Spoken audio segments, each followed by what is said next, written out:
হবিগঞ্জ জেলা শাখা কর্তৃক আয়োজিত আজকে সম্মেলনের সম্মানিত সভাপতি, মঞ্চে উপবিষ্ট বিভিন্ন ইসলামী সংগঠনের নেতৃবৃন্দ, শ্রদ্ধাভাজন ওলামায়ে কেরাম, সর্বস্তরের ইসলাম প্রিয় দেশপ্রেমিক ভাইয়েরা আমার, ইসলামী আন্দোলন বাংলাদেশ কি চায়?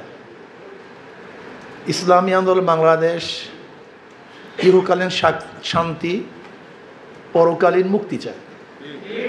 ইসলামী আন্দোলন বাংলাদেশ ইহকালীন শান্তি, প্রত্যেকটা জনগণকে শান্তিতে রাখার ব্যবস্থা করতে চায়, প্রত্যেকটা মানুষের জনগণের অধিকারকে বাস্তবায়ন করতে চায়, বৈষম্য দূর করতে চায়। ইসলামী আন্দোলন বাংলাদেশ বিশ্বাস করে শুধু দেশ, দল এবং নেতা পরিবর্তনের মাধ্যমে মানুষের শান্তি আসতে পারে না, মানুষ মুক্তি পেতে পারে না। এ দেশ বারবার স্বাধীন হয়েছে। যেই ভূখণ্ডের মধ্যে আপনারা আছেন, এই ভূখণ্ড বারবার স্বাধীন হয়েছে। 750 বছর পর্যন্ত এদেশের শাসনকর্তা ছিলাম আমরা, বা 850 বছর। কিছু মুনাফিকের কারণে মীর জাফর, মীর সাদেক, উর্মিচাঁদ, করমচাঁদ, রায়দুল্লাহ বাবু, ঘোষির বেগম, এই সমস্ত মুনাফিকের কারণে আমরা 200 বছর গোলামি করেছি, নির্যাতিত হয়েছিলাম। আপনারা জানেন না ব্রিটিশ মুসলমানদের উপরে কি পরিমাণ নির্যাতন করেছে, অনেকেরই জানা নেই, বিশ্বাস করতে পারবেন না সে অত্যাচারের কথা, অবিচারের কথা। আপনারা জানেন ব্রিটিশ হটা আন্দোলনে শুধু মুসলমান জীবন দিয়েছে কত লক্ষ জানি না, শুধু আলেমদের জীবন হয়েছে 80,000-এর উপরে, শুধু আলেম শহীদ হয়েছে। চাকরি চর থেকে শুরু করে খায়বার পর্যন্ত এরকম কোনো গাছ ছিল না যে গাছের মধ্যে আলেমকে ফাঁসিতে ঝুলানো হয়নি। ব্রিটিশ হটাও আন্দোলনে ইন্ডিয়ার গেটের মধ্যে 92,000 মানুষের নাম লেখা আছে, এর মধ্যে 63,000 মুসলমানদের নাম। 63,000 আন্দোলন সূচনা করেছে মুসলমান 1803 ঈসাই সালে। সে আব্দুল আজিজ রহমতুল্লাহ বলেছিলেন, আজকের থেকে পাক ভারত উপমহাদেশ দারুল ইসলাম না দারুল হরব, এই ব্রিটিশদের বিরুদ্ধে আন্দোলন করা প্রত্যেক মুসলমানদের জন্য ফরজ আইন। সেই দিনই ব্রিটিশ হটাও আন্দোলনের বীজ বপন হয়েছিল। আন্দোলন সংগ্রামের ভিত্তিতে আমরা স্বাধীন হয়েছিলাম, ভেবেছিলাম এবার বৈষম্য দূর হবে, মানুষ শান্তি পাবে, মুক্তি পাবে, স্বাধীনতা লাভ করবে। আমরা কি দেখলাম? ইন্ডিয়ান সংখ্যাগরিষ্ঠ মানুষগুলি, আমরা সংখ্যালঘু মুসলমানদের উপরে নির্যাতন কমায় নেই, আরও বৈষম্য বাড়িয়ে দিয়েছে। মুসলমানরা আবারও চিন্তা করছে, মুসলমানদের জন্য যদি আলাদা ভূখণ্ড না হয় তাহলে মুসলমান নির্যাতিত থাকবে, নিপীড়িত থাকবে, তারা স্বাধীনতা লাভ করতে পারবে না, ভোগ করতে পারবে না। আবার আমরা চিন্তা করলাম মুসলমানদের জন্য আলাদা ভূখণ্ডের প্রয়োজন। আমরা আবার আন্দোলন শুরু করলাম, সংগ্রাম শুরু করলাম। আমরা পাকিস্তান নামে একটা দেশ স্বাধীন করতে সক্ষম হয়েছিলাম। আপনারা জানেন পাকিস্তানের পিছনে ভূমিকা ছিল একমাত্র মুসলমানদের, অন্য কারণ না, একমাত্র মুসলমানদের কারণেই এই দেশ স্বাধীন হয়েছিল। ভৌগোলিক কারণে নয়, ঋতুর কারণে নয়, ভাষার কারণে নয়, একমাত্র ধর্মভিত্তিক এদের স্বাধীন হয়েছিল। সেখানে আমাদের সাথে বৈষম্য করা হয়েছে। যে ইতিহাস বলছেন সভাপতি সাহেব, আজকে যে কাশ্মীর দেখছেন, সেই কাশ্মীরে মুসলমানদের সংখ্যা ছিল 99%। ওটি ছিল স্বাধীন, কিন্তু পরবর্তীতে ভারত দখল করেছে। হায়দ্রাবাদ ছিল স্বাধীন, পরবর্তীতে ভারত দখল করেছে। এই আসাম, এই করিমপুর, করিমগঞ্জ, বিস্তীর্ণ এলাকা, এই যে আপনারা দেখেছেন আপনার দিনাজপুরের বিশাল এক অংশ, দিনাজপুরের আমাদের দেশে এক অংশ, ভারতে কিন্তু দিনাজপুর, সেখানে মুসলমানদের সংখ্যা অনেক বেশি, কিন্তু সেখানে ব্রিটিশ আমাদের সাথে বৈষম্য করেছে। ভেবেছিলাম পাকিস্তান হওয়ার পরে আমরা শান্তি পাবো, মুক্তি পাবো, কিন্তু আমরা কি দেখেছি? পশ্চিম পাকিস্তানের মানুষগুলি আমাদের সাথে আবারও বৈষম্য করছে, আমাদের অধিকার দিচ্ছে না। ভেবেছিলাম যদি পশ্চিম পাকিস্তান থেকে আমরা আলাদা হতে পারি তাহলে মুক্তি পাবো, শান্তি পাবো, বৈষম্য দূর হবে। আবার আন্দোলন করলাম, সংগ্রাম করলাম, বহু মানুষ জীবন দিয়েছি, রক্ত দিয়েছি। ভেবেছিলাম এবার মুক্তি, এবার শান্তি। আপনি কি জানেন বাংলাদেশ স্বাধীন হওয়ার পিছনে স্লোগান কি ছিল? কি স্লোগান ছিল? 6 দফা না, 11 দফা না, 18 দফা না, 21 দফার কোনো স্লোগান ছিল না, মাত্র 3টা স্লোগান ছিল। কয়টা স্লোগান? 3টা। সাম্য, মানবিক মর্যাদা, সামাজিক ন্যায় বিচার। সাম্যতা চাই। কিসের পশ্চিম পাকিস্তান, কিসের পূর্ব পাকিস্তান? আমরা সবাই সমান, সবার অধিকার সমান, গুরুত্ব সমান, চাকরির অধিকার সমান, খাদ্যের অধিকার সমান, বস্ত্রের অধিকার সমান, বাসস্থানের অধিকার সমান, শিক্ষার অধিকার সমান, চিকিৎসার অধিকার সমান। সাম্যতা চাই। কিসের সৈয়দ, কিসের চৌধুরী, কিসের তালুকদার? না, মানব জাতি যারাই থাকবে সবাই সাম্য। আমরা সাম্যতা চাই। কিসের মুসলমান, কিসের হিন্দু, যারা বাংলাদেশের নাগরিক প্রত্যেক অধিকার সমান থাকবে। এই সাম্যতার জন্য আমরা আন্দোলন করে স্বাধীন হয়েছিলাম। মানবিক মর্যাদা, আশরাফুল মাখলুকাত, এই মানুষদেরকে সম্মান করতে হবে, ইজ্জত করতে হবে।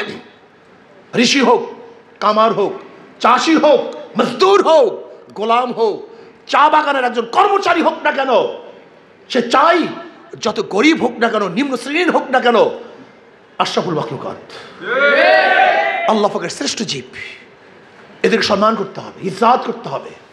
কিন্তু আমরা কি দেখেছি? আজকে কুকুর করে শ্রদ্ধা করে, সম্মান করে, স্নেহ করে, মমতার হাত বুলিয়ে দেয়। আজকে কুকুরকে নিজের হাতে খাইয়ে দেয়।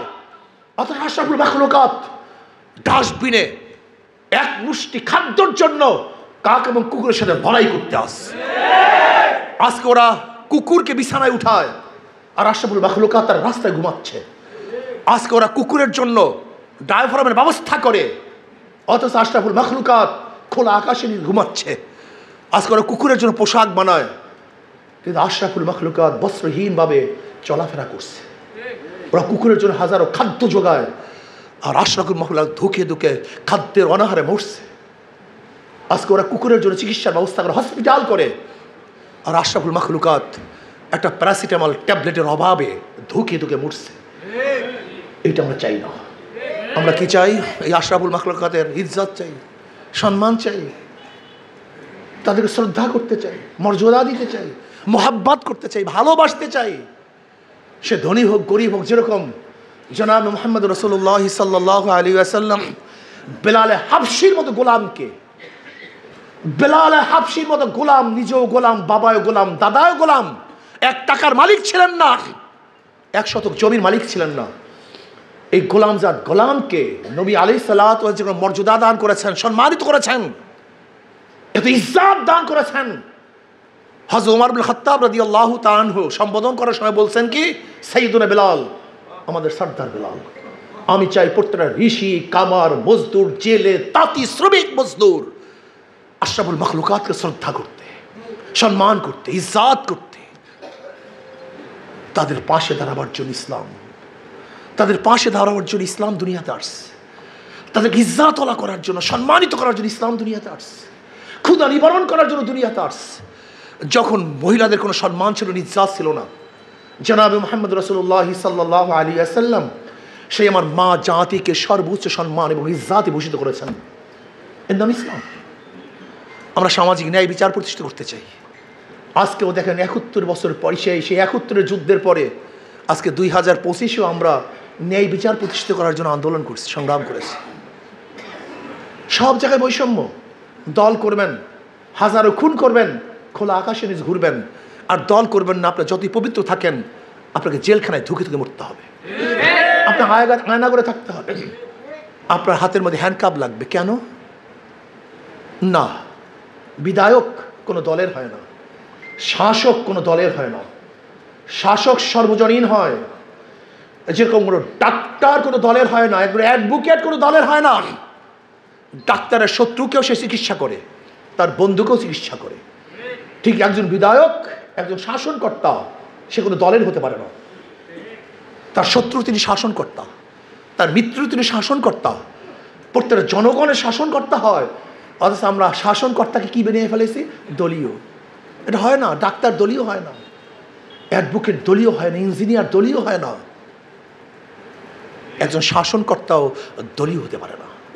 যখন সে শাসকের চেহারে বসে, সবাই তার কাছে সমান, এটা হওয়া উচিত। কিন্তু না, সেই ন্যায় বিচার প্রতিষ্ঠা করতে পারি নাই। শুধু কি তাই, আজকে বিচারের অবস্থাটা কি? গোটা দুনিয়ার ইতিহাস নাই সরকার পরিবর্তন হওয়ার সাথে সাথে সুপ্রিম কোর্টের হাইকোর্টের সমস্ত বিচারক প্রধান বিচারপতি পালিয়ে যায়, এরকম ইতিহাস দুনিয়াতে নেই। আবার প্রধান বিচারপতিকে ডিজিএফআই অস্ত্রের মাধ্যমে পদত্যাগ করতে বাধ্য করেছে, এরকম ইতিহাস দুনিয়ার মধ্যে নেই। এসকে সিনহাকে, এই আপনাদের অঞ্চলের ছিল এসকে সিনহা, এই আপনাদের সিলেটেরই তো লোক ছিল, তাকে কি করছে? অস্ত্রের মুখে পদত্যাগ করতে বাধ্য করেছে, এর ইতিহাসে নাই। আবার সরকার পরিবর্তন হওয়ার পরে গোটা সুপ্রিম কোর্টের চিফ জাস্টিস পর্যন্ত পরিবর্তন হয়ে যাবে, ইতিহাস দুনিয়াতে নেই। সব জায়গায় দলীয়করণ, সুপ্রিম কোর্ট দলীয়করণ, আজকে ডিসি কোর্ট দলীয়করণ, প্রশাসন দলীয়করণ, পুলিশ দলীয়করণ, র্যাব দলীয়করণ, এমনকি ভিক্ষুকের মধ্যে দলীয়করণ করে ফেলছে। আজীব এক আজীব, চোরের মধ্যে দলীয়করণ। যাই হোক, ইতিহাস অনেক লম্বা। ভেবেছিলাম 71-এ আমরা বৈষম্য বিরোধী আন্দোলন করে বৈষম্য দূর করতে পেরেছি, কিন্তু আমরা কি দেখলাম? না, আজকে 2024 পর্যন্ত আবারও 2024-এ বৈষম্য বিরোধী আন্দোলন করে বৈষম্য দূর করার জন্য মানুষ রক্ত দিয়েছে, জীবন দিয়েছে। ভেবেছিলাম এইবার বৈষম্য থাকবে না, এবার রক্ত দিয়েছি, তাজা রক্ত, তাজা জীবন বিলিয়ে দিয়েছি, এবার বৈষম্য থাকবে না। কিন্তু আমরা কি দেখছি? আজও চাঁদাবাজি, আজও গুন্ডামি, আজও বদমাশি, আজও অবৈধ হত্যা, আজকেও খুন, আজকেও ধর্ষণ, আজকে আমার মা বোনদেরকে শিরোধানি করা হবে, আজকে অবৈধভাবে আমার বাচ্চাদেরকে হত্যা করা হবে, আজকে ডাকাতি হবে, চুরি হবে, দলীয়করণ হবে। এর জন্য আন্দোলন করি নাই, এর জন্য সংগ্রাম করি নাই, এর জন্য রাজপথে জীবনের মায়া ত্যাগ করে নামি নেই। আমি অন্তর্বর্তী সরকারকে বলবো, সাবধান থাকুন। এদেশে মানুষ জীবন দিয়েছে, রক্ত দিয়েছে। আপনারা কোথায় ছিলেন? কোথায় ছিলেন যখন আপনারা রাস্তায় ছিলেন না? তখন আমরা রাস্তায় ছিলাম। যখন আপনারা আনন্দ করতেছিলাম তখন আমরা রক্ত ঝরাই দিয়েছিলাম। যখন এসির মধ্যে আরাম করতেছিলাম তখন আমরা ঘাম ঝরাচ্ছিলাম। যখন আপনারা আনন্দের মধ্যে উল্লাসের মধ্যে ছিলেন তখন আমরা বুলেটের সামনে বুট পেঁচে দিয়েছিলাম। আমরা সেই জাতি, আমরা সেই গোষ্ঠী। স্মরণ করিয়ে দিতে চাই, যদি রক্ত নিয়ে কেউ সিনেমা না খেলতে চান, জীবন নিয়ে কেউ খেলতে চান, বাংলাদেশের মানুষ আগে কাউকে রক্ষা করে নাই, কাউর সামনে মাথা নত করে নাই।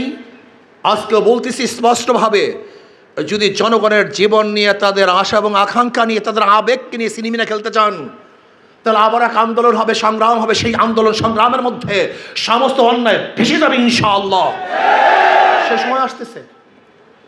আজকে দেখেছেন একটা দল, তারা কি করছে? তারা আবার আওয়ামী লীগের ব্যাপারে এন তেন অমুক তমুক কত এ নিয়ে বিনিয়ে কত কথা বলতে চায়। স্পষ্ট করুন কথাবার্তা। ইসলামকে প্রতিপক্ষ বানাতে চান না কেন? আওয়ামী লীগকে প্রতিপক্ষ বানাতে চান, ইসলামকে প্রতিপক্ষ বানাতে চান না কেন? সিন্ডিকেট, 5 বছর তুমি খাবা, 5 বছর আমি খাবো। 5 বছর তুমি চাঁদা করবা, 5 বছর আমি চাঁদা করবো। 5 বছর তুমি লুট করো, 5 বছর আমি লুট করবো। হবে না, হতে দেওয়া হবে না ইনশাআল্লাহ। হবে না। মানুষ জাগ্রত হয়েছে, মানুষ সচেতন হয়েছে, মানুষ আর গোলামের জিন্দেগি করতে চায় না, গোলামের জিঞ্জির আর আবদ্ধ থাকতে চায় না। মানুষ স্বাধীনতা লাভ করতে চায়। বাংলাদেশের বুকে কোনো চাঁদাবাজি চলবে না, দুর্নীতি চলবে না, অবৈধ কোনো কাজ বাংলাদেশে চলতে দেওয়া হবে না ইনশাআল্লাহ। সচেতন থাকুন। সিন্ডিকেট বন্ধ করতে হবে, সিন্ডিকেট দূর করতে হবে। মানুষের অন্ধ নয় যে মার্কা দিবেন আর চক্ষু বুঝে সেই মার্কায় ভোট দিবে, সেদিন শেষ হয়ে গেছে। চক্ষু বুঝে মার্কায় ভোট দেওয়ার দিন শেষ। মানুষের চক্ষু উন্মোচিত হয়েছে, মানুষকে আলো চশমা খুলে ফেলছে, মানুষ সব কিছু দেখতে পারতেছে। আমি বিশ্বাস করি ওরা ইসলামকে প্রতিপক্ষ বানায় না কেন? ওরা জানে যে একবার ইসলাম ক্ষমতায় আসে, ওই যে না বলছিল আপনাদের শুনুন যে কালো বিলাই, মনে আছে তো? থলের থেকে কালো বিড়াই বেল হয়ে যাবে। ইসলাম যদি একবার ক্ষমতা আসে তাহলে ওদের সমস্ত চরিত্র উন্মোচন হয়ে যাবে। অনেকেই মনে করতেছেন কি ইসলাম মনে হয় কেমন কেমন কেমন কেমন কেমন না। ইসলাম আপনাদের, ইসলাম আপনাদের জন্য আসছে দুনিয়াতে, শান্তি দেওয়ার জন্য, মুক্তি দেওয়ার জন্য।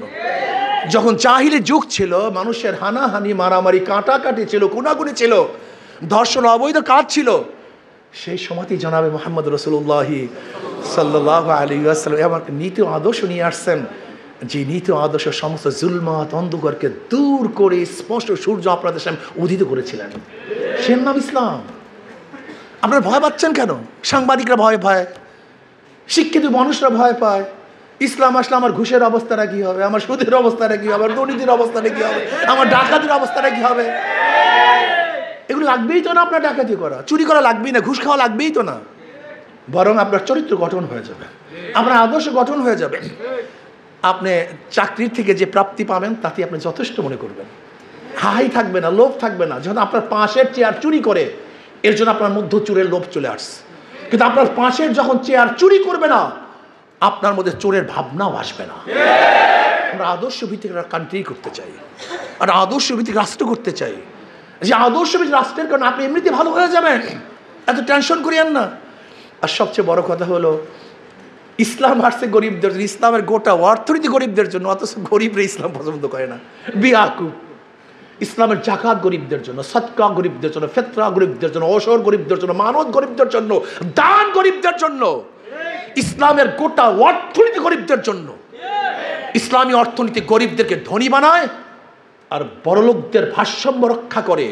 আর পুঁজিবিদ অর্থনীতি গরিবকে মারে, ওদের গলা টিপে ওদেরকে গরিব বানায়, আর ধনীদেরকে শুধু ধনী বানায়। আপনি কি জানেন বাংলাদেশের গোটা অর্থনীতি মাত্র 20 জনের কাছে, 20 পরিবারের কাছে, এই 18 কোটি মানুষের কাছে যে টাকা আছে, মাত্র 20 পরিবারের কাছে সেই টাকা। আপনি কি জানেন অর্থনীতির অবস্থা কি? মাত্র 20 পরিবারের কাছে, হয়তো তাদের ছেলে মেয়ে 3-4 জন, এক একজন, স্বামী স্ত্রী 2 জন, আর পোলা মাইয়া 2-3টা, বা একটাও নাই অনেকের। এই যে সালমান এফ রহমানের এত হাজার হাজার কোটি টাকার বাচ্চাই তো নেই। আমরা কথা বুঝেন না কেন? এই যে আমির হোসেন আমু টাকা ছাড়া কিছু বুঝতোই না, কোনো বাচ্চাই নাই তার, আপনারা জানেনই না। এই যে ওবায়দুল কাদের, তার কোনো বাচ্চা কিচ্ছু নাই, আপনারা তো জানেনই না। এরা শুধু টাকা খাবায়, কিন্তু কে খাবে তাও জানে না, এত লোভী হয়ে গেছে এরা। পদ্মব ইসলামী হুকুমত কায়েম করার চেষ্টা করার তৌফিক দান করেন। তবে শেষ কথা হলো, ইসলামী আন্দোলন বাংলাদেশ কথায় কাজে মিলাস। যেমন আমাদের মার্ক হলে হাত পাখা মার্কা, কারেন্ট ফেল করে, হাত পাকা ফেল করে না। যারা নৌকা নিয়ে নির্বাচন করে হলো গরিবদের প্রতি, কিন্তু ওরা নৌকার প্রতি সেবক না, ওরা গরিবদের সেবা করে না। যারা ধানের শীষে নির্বাচন করে, ওরা গরিবের প্রতি, কিন্তু নিজেরা ধান কাটতে পারে না। যারা নাঙ্গল নির্বাচন করে, নিজেরা নাঙ্গল বইতে পারে না। যারা গরুর চাকা নিয়ে নির্বাচন করে, নিজের গরুর গাড়ি চালাতে পারে। কিন্তু ইসলামী আন্দোলন বাংলাদেশের এমন এক প্রতীক, যে প্রতীকের নাম হাত পাখা। কি পাখা ভাই? যে নির্বাচন করে সেও ঘুরাতে পারে, যারা করে তারাও ঘুরাতে পারে। কথা ঠিক না? কোনো মার্কাই মানুষ বুকি নিয়ে ঘুমায় না, কিন্তু ইসলামী আন্দোলন বাংলাদেশের হাত পাকা মার্কা। প্রত্যেকে এটা মুসলমানও চালাতে পারে, হিন্দুরা চালাতে পারে, পুরুষরাও চালাতে পারে, মহিলারাও চালাতে পারে, বড়রাও চালাতে পারে, ছোটরাও চালাতে পারে, সবার প্রতি। ইসলামী আন্দোলন বাংলাদেশের যেরকম শুরুতে ইসলাম মানে শান্তি, তাদের হাত পাখার মধ্যে শান্তি। আল্লাহ আমাদের সবাইকে ইসলাম অনুযায়ী জীবন গড়ার তৌফিক দান করেন। আল্লাহুম্মা আমিন।